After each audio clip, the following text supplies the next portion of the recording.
E já de volta ao vivo e em cores, obrigado pelo carinho, pela sintonia, pela audiência. Esse é o seu programa Vida de Saúde, então fique à vontade de ligar, de interagir conosco. Hoje estamos recebendo, gente, uma das maiores autoridades que esse planeta conhece, viu? É o esposo da Natasha, o pai do Vinícius, da Helena e o genro, né? Do seu João e da dona Tereza. Falei certo o nome deles ou não? Falou, perfeito. Né? Tá todo mundo assistindo, não? Tá todo mundo então assistindo. Então dá um recado para eles aí, né? Mandar um beijo para todos eles. Tô morrendo de saudade. Os dois filhos estão doentes e estão doentes. A gente está preocupada e então tô mandando assim, um beijão para eles. Coisinha leve, né? Coisinha leve, graças a Deus. Melhor, que idade tem o Vinícius e a Helena? Vinícius tem 2 anos, completa agora dia 3. E a Helena tem 8 meses. Olha que maravilha. Um beijo aí pro Vinícius e a Helena. Parabéns, Natasha. Parabéns, seu João e a dona Tereza aí acompanhando o programa aqui. Que Deus abençoe, viu? Amém. Ô, doutor, eu perguntei no bloco passado, né? Aquelas veias, etc., protuberantes enormes, e de repente, por algum acidente, enfim, uma queda, ela fura, né? Tem um acidente lá. Vai vazar todo o sangue que a gente tem no organismo? Porque vai ter que passar por ali? Vazar todo o sangue não, mas é um território que está com uma alta pressão por causa dessa alteração das varizes e tem um sangramento bem grande, entendeu? Então, nesse momento, não tem que entrar em desespero. A primeira orientação que a gente faz é fazer uma compressão sobre o sítio do sangramento, pode ser com a ponta do dedo. Sobre o local, apertar ali e fazer... Apertar por mais ou menos O tempo de coagulação é ao redor de 3 a 5 minutos, mas a gente orienta aí a apertar por volta de uns 10 minutos, elevar o membro e isso vai já parar o sangramento. Elevar, ficar de... Perninha levantada, mais ou menos uns 30, 40 centímetros. E aí isso já vai ser suficiente para formar um coágulo e parar o sangramento. Se por algum motivo não parar o sangramento, a gente orienta sobre uma compressão sobre o local, não fazer torniquete, porque aí você acaba comprometendo toda uma região, porque o sangue está indo pela artéria e voltando pela veia. Exato. Quando você faz o torniquete, você aperta também a artéria e acaba prejudicando a ida de sangue até a região onde tem, por exemplo, se for um sangramento perto do tornozelo, não vai chegar sangue adequado até o pé. Então não faça o torniquete, só uma compressão ali em cima e procurar o hospital para ser atendido o mais breve possível. Essa é a orientação mais rápida, mais eficaz, viu, gente? Agora, por que o senhor falou que, doutor, assim, a questão assim, quando esse sangue está indo, né, pelo movimento das veias, enfim, empurrando, aí de repente volta, né? E pode acumular no pé, pode ficar um acúmulo de sangue que não conseguiu subir, pode ficar naquela região, aí o pé vai inchar, o que vai acontecer? Pode necrosar aquela região ali, doutor? Na verdade, não. Quando a gente fala em necrose, a gente fala numa falta de suprimento de sangue e aí a gente pensa mais em problema de artéria, tá? Quando a gente fala em problema de veias, a gente pensa mais em pernas inchadas, em dor tipo cansaço. Então, esse sangue que fica acumulado dentro da veia, pela aumentar a pressão dentro da veia, acaba escapando um pouquinho de líquido e entrando para fora da veia. E aí é onde que acumula esse líquido no terceiro espaço, que a gente chama ali, tá? Então, a pessoa acaba, ao longo do dia, ficando com a perna mais inchada e isso é mais evidente no final do dia, justamente por estar mais tempo em pé. Então, você tem um prejuízo, porque a gravidade jogando a força do nosso corpo para baixo e o sangue querendo subir. Mais a alteração da veia, que não tem uma contração eficaz e acaba edemaciando um pouquinho, inchando um pouquinho o pé. Ô, doutor, a gente sabe que os perigos do diabetes, assim, quando a gente fala de pé diabético, não é que o pé seja diabético, a pessoa é diabética que vai ter consequência no pé. Por que isso acontece? Por que a pessoa que tem diabetes, assim, ela tem um risco maior de sofrer essas úlceras, doutor? O paciente que tem diabetes, o descontrole do diabetes, na verdade, leva a uma alteração dos nervos sensitivos, tá? E aí o paciente acaba perdendo a sensibilidade. A principal região que ele perde a sensibilidade seriam os pés e as mãos. A gente fala que é uma neuropatia diabética em bota e em luva, tá? Porque é como se fizesse esse desenho. E o principal ponto começa nas extremidades. E o primeiro deles é a região do dedão do pé. A gente chama de hálux, o dedão do pé. Então o paciente ele perde a sensibilidade, está andando descalço, pisa num prego, pisa em alguma coisa e não percebe. Daí já chegou no consultório o paciente com uma semana que tinha uma lesão no pé e não tinha percebido. Ele só foi perceber que tinha lesão quando começou com um cheiro muito forte.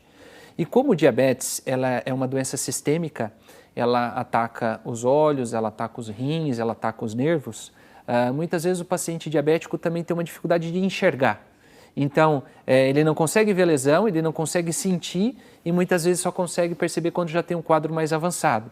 Então, ele tem uma infecção no osso, que a gente chama de osteomielite, e a gente não consegue, com tratamento clínico, através de antibiótico, através de internações, resolver o quadro e partir para uma cirurgia de amputação, uma vez que essa infecção pode se tornar mais grave e aí adquirir um quadro de sepse, que é uma infecção na corrente sanguínea. Então, aí isso prova que a gente tem que ter primeiro o controle, pessoa que está na...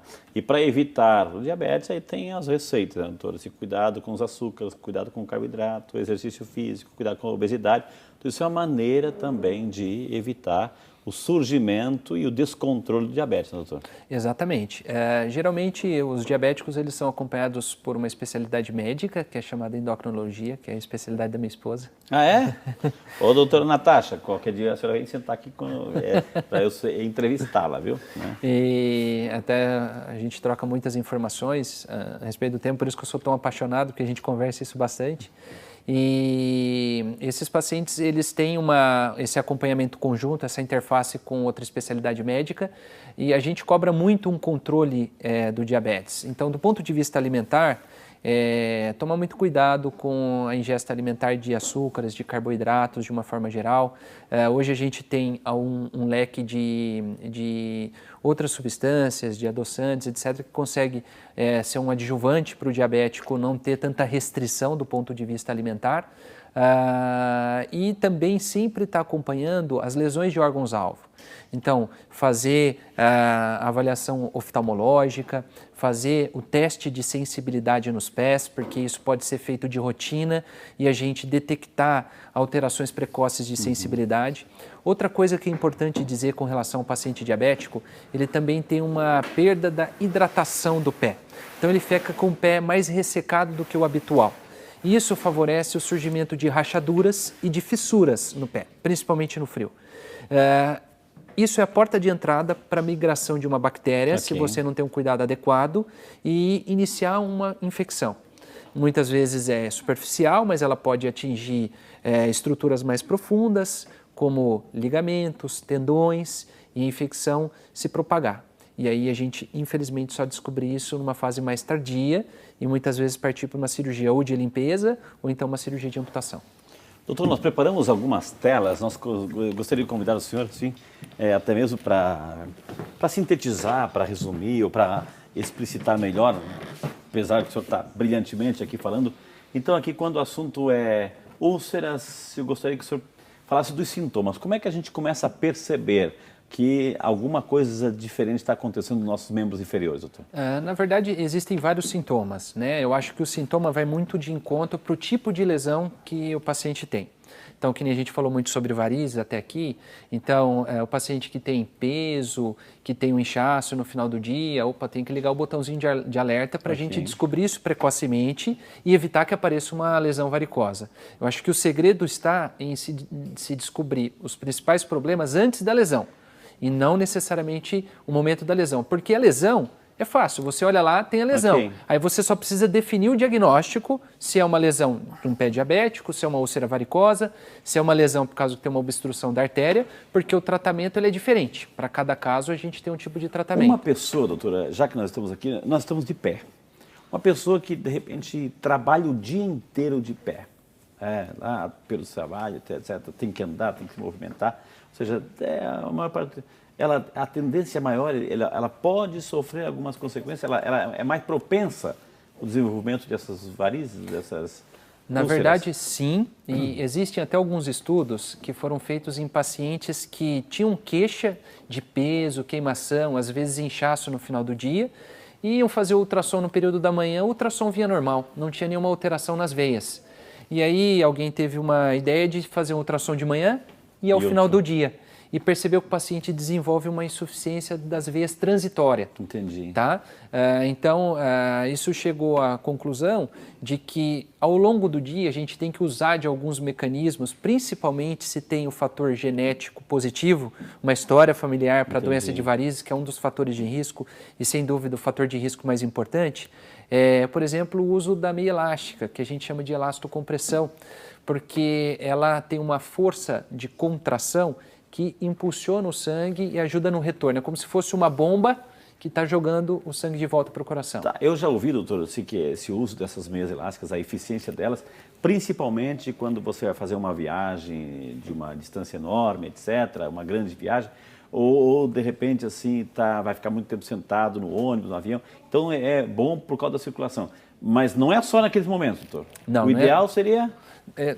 a rotina do dia. Geralmente quem trabalha mais tempo sentado e em pé, que não está se movimentando, um balconista, quem está trabalhando no caixa do supermercado, que fica parado ali 6, 8 horas, se movimenta muito pouco.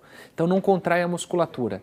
E o papel da meia é justamente ser um fator de ser a contração da musculatura sem você estar se movimentando. Entendi. Então ele vai comprimir a musculatura da panturrilha, a musculatura da panturrilha vai comprimir as veias mais profundas e elas vão impulsionar o sangue para cima.